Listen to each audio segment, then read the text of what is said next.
Hello friends, welcome back. Thanks for joining me in today's lecture. In today's discussion, we are going to talk about a design principle. This design principle is not specific to any programming language, but it is a kind of a design principle which is applicable to the all programming language. How does it help in your daily development job?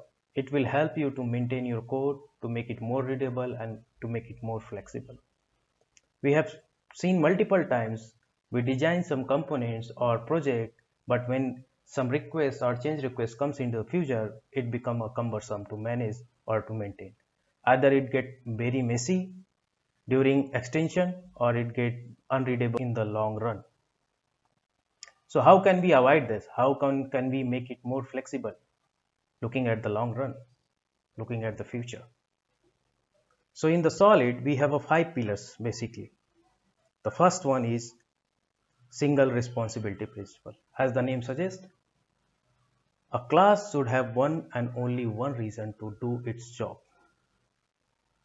What does it mean in React? A component should be very specific to a single purpose, or a presentational component should be a small and should have only one responsibility to do.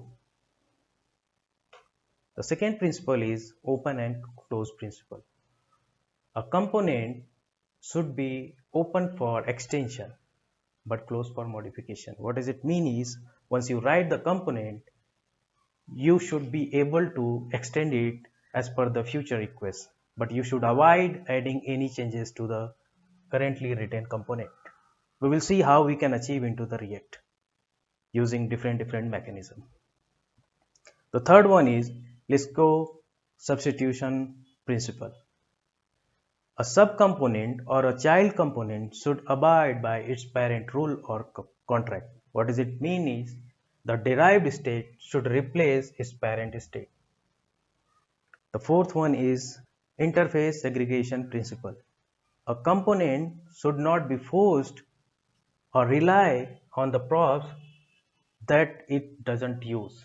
What does it mean? You have designed some component, but unnecessarily you are passing a lot of props which is not getting used inside the. So we should avoid it. We should have a proper justification what component and what prop should be used there. The last but not least is dependency inversion principle.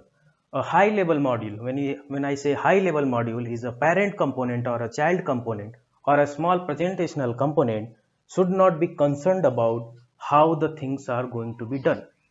It should be only concerned about doing its job. So what does it mean is, you have designed a component, it should only specific to its purpose, but how the things will be done for that component, it should not be its concern. So what does it mean? The whole thing should be abstracted for a small presentational component. I know this seems very theoretical and doesn't sound much better. I know you are not clear about it, how it should work and what is the meaning of these pillars.